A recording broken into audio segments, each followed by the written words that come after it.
दोस्तों, एक बंदा जो एक बेहद गरीब घर से निकलकर शेयर बाजार की इस बेरहम दुनिया में अपनी किस्मत की लकीरों को अपने हाथों से बदलना चाहता था। ऑप्शन ट्रेडिंग के इस चक्रव्यूह में जहां 90% लोग अपना सब कुछ हार जाते हैं, वहां वो कुछ बड़ा करके उस 10% ट्रेडर की लिस्ट में अपना नाम दर्ज कराना चाहता था। फिर वो पागलों की तरह, एक जुनूनी की तरह मेहनत करने लगा। रात रात भर जागकर global markets, price action, candlesticks की साइकोलॉजी और चार्ट्स के वो छिपे हुए पैटर्न देखने लगा जो आम आंखों को नजर नहीं आते। लेकिन रोज सुबह 9:15 बजे के बाद जब असल मार्केट खुलता तो स्क्रीन पर लाल रंग का वो खौफनाक मंजर देखकर रोज मार्केट के उन ऑपरेटर्स से हार हार कर उसे अपने ही वजूद पर बहुत अफसोस हुआ। वो अपनी हार का असली कारण जानना चाहे, लेकिन बार बार बिना कोई लॉजिक के स्टॉप लॉस हिट हो जाए, बार बार उसकी खून पसीने की जोड़ी हुई कैपिटल जीरो हो जाए, जैसे मार्केट उसकी हर एक सांस का इम्तिहान ले रहा हो। लगातार होते उन भयानक लॉसेस और खत्म होते फंड्स ने उसके वजूद पर खड़े कर दिए। ऐसे चुभते हुए क्वेश्चंस और दिमाग की नसों में भर गए नेगेटिविटी और डिप्रेशन के ऐसे गहरे इमोशंस कि अब वो लड़का लोगों के पास जगह ढूंढे अपना दुख बांटने का, ये चीख चीख कर बताने का कि मार्केट कितना अनप्रिडिक्टेबल है, कैसे एक पल में सब कुछ छीन लेता है। लेकिन समाज को, उन रिश्तेदारों को और दोस्तों को बैठे बिठाए मौका मिल गया उसके बचे खुचे पंख काटने का, उसे नीचा दिखाने का और ताने मारने का कि ये ट्रेडिंग व्रेडिंग कुछ नहीं, सिर्फ जुआ है और सट्टा है। इसमें सिर्फ घर बर्बाद होते हैं। जाकर कोई 10 से 15 हजार की नौकरी कर ले, तेरी औकात बस उतनी ही है। तो जो लड़का सिर्फ अपने दिल की और उन चार्ट्स की खामोश आवाज सुनता था, उसने दुनिया के शोर में अपने ही दिल को हमेशा के लिए चुप कर लिया। और लोगों ने तो साहब उसे एक जिंदा लाश बनाने का अपना काम खूब किया। फिर उस लड़के ने एक खामोश फैसला लिया। अपनी लाल और सूजी हुई आंखों में समंदर भर का आंसू रखकर अपने उस शानदार ट्रेडिंग सेटअप को, अपने उस फाइनेंशियल फ्रीडम के खूबसूरत ख्वाब को जूतों के नीचे रख के दबा दबा के हमेशा के लिए DFN कर दिया। फिर क्या हुआ? वही हार, वही जीत की झूठी उम्मीद, टूटना, बिखरना, खोना, पाना, मार्जिन कॉल का वो डरावना मैसेज, अकाउंट का पूरी तरह ब्लो हो जाना, 25 साल, 52 साल और 75 साल की वही घिसी पिटी कॉरपोरेट नौकरी की गुलामी, वही EMI का बोझ, और अंत में सब खत्म। भाई, क्या सच में एक ट्रेडर की कहानी ऐसे खत्म होनी चाहिए? मेहनत करने वालों की और मार्केट के तूफानों में एक फौजी की तरह सीना तान कर टिके रहने वालों की कभी हार नहीं होती। ये बात तुम अपनी रगों में जानते हो, तो फिर बीच समंदर में ही मार्केट से हार मानकर अपनी किश्ती को डूबने के लिए क्यों छोड़ देते हो? एक कहानी सुनो, शायद तुम्हें ये बोरिंग लगे। क्योंकि एक छोटे से शहर में एक गरीब लड़का था। जिंदगी ने जब उसे विरासत में कुछ नहीं दिया तो उसे ही अपने दम पर कुछ करना था। सालों तक उसने दूसरों की गुलामी की। 10-15 हजार की उस घुटन भरी नौकरी में एक लेबर की तरह हर दिन घिसता रहा।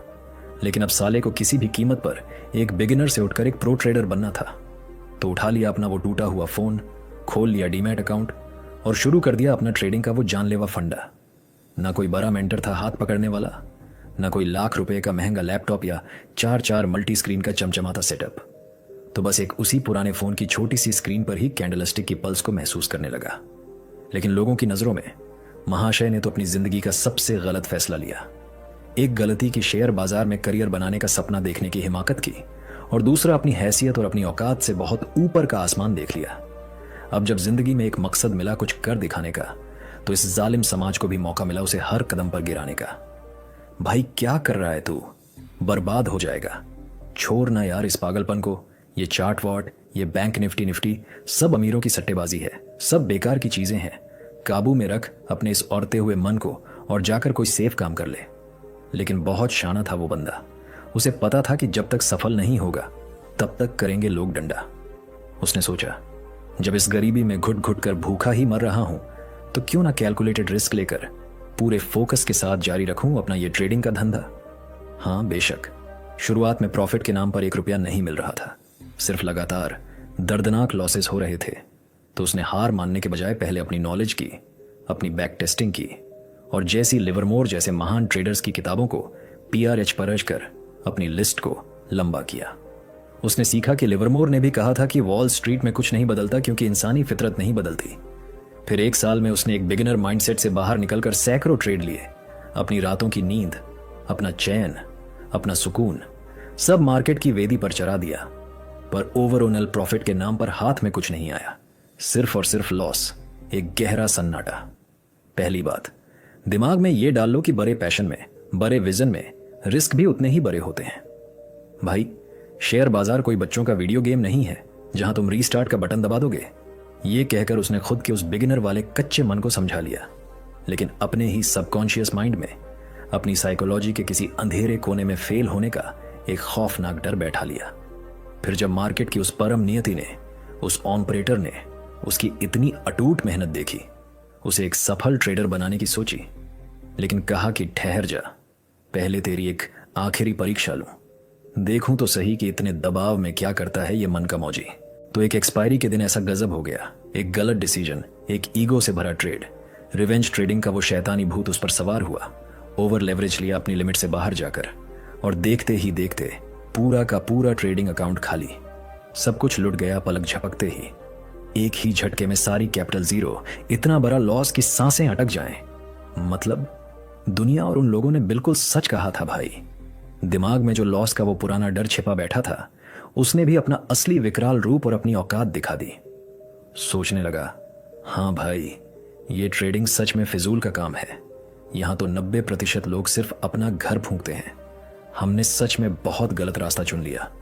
दिल ने उस रात उसे बहुत समझाया, मगर दिमाग ने खौफ के मारे एक नहीं सुनी। ऊपर से डिप्रेशन और उस गहरी नेगेटिविटी ने भी उसके कंधे पर हाथ रखकर दस्तक दी कि मत घबरा, मैं हूं ना तेरे साथ हमेशा के लिए। तो जो बंदा मार्केट की सबसे कठिन, सबसे रुला देने वाली साइकोलॉजिकल परीक्षा में पास होकर एक फौजी की तरह सीना तानकर खड़ा हो सकता था, स्टॉक मार्केट का एक अनसुना लेजेंड बन सकता था, ठीक उसी सही मौके पर साले ने घुटने टेक दिए और डाल दिए अपने हथियार। नतीजा, नियति और मार्केट की उस क्रूर परीक्षा में वो बुरी तरह फेल हो गया। अब सारे दुख, सारे ताने, सारी गालियां फिर से झेल।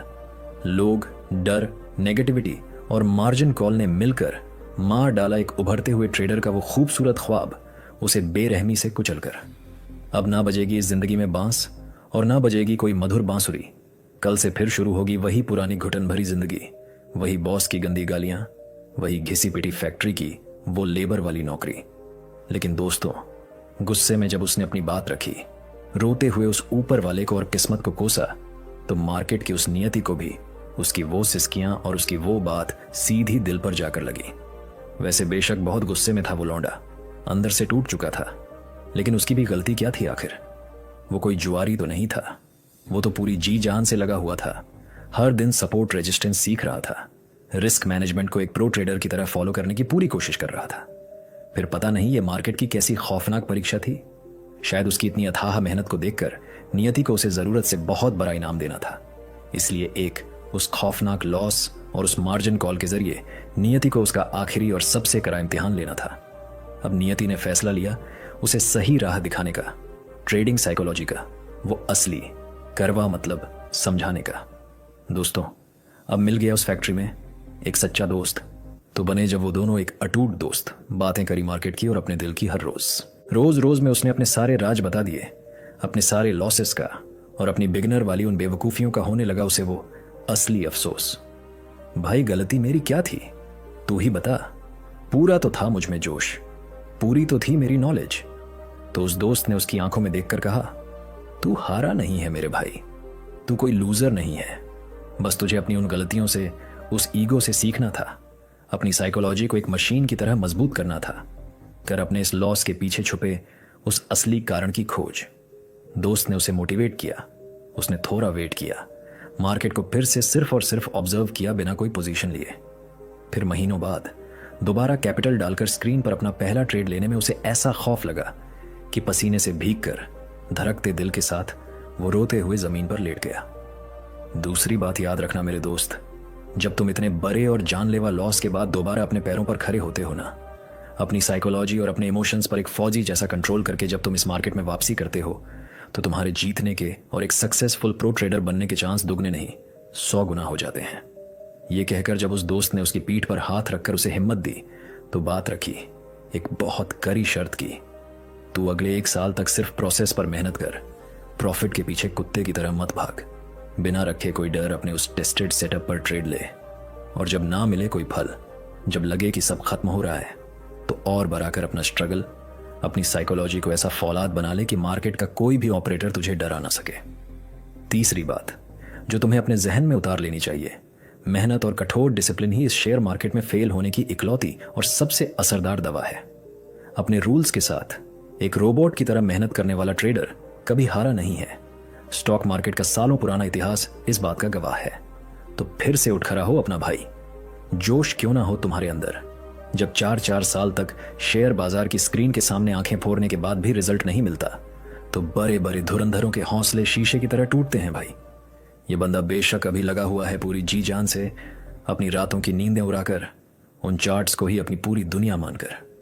लेकिन इससे पहले कि एक बार फिर से ये मार्केट की उस बेरहमी से टूट जाए, इससे पहले कि ये हार मान ले, इसे मोटिवेट करना होगा, इसे वो सहारा देना होगा। क्योंकि दोस्तों, ये कोई और नहीं बल्कि तुम हो मेरे भाई। अपने आप से किए गए अपने उस वादे को कि वो 2 साल तक बिना किसी शिकायत के, बिना किसी एक्सक्यूज के लगातार मार्केट से लड़ता रहेगा और चार्ट्स पर मेहनत करता रहेगा। जब उसने वो वादा इतनी ईमानदारी से पूरा किया, तब क्या तुझे भी तो एक मौका मिलना चाहिए ना यार। और मैं अपने दिल से बहुत अच्छे से जानता हूं कि मेरे ट्रेडिंग मोटिवेशन का ये जो खूबसूरत परिवार है, मेरे भाई इस चैनल को भी उतना ही सपोर्ट और बेइंतहा प्यार देगा जितना तुम ट्रेडिंग को देते हो। क्योंकि एक ट्रेडर ही दूसरे ट्रेडर का दर्द समझ सकता है।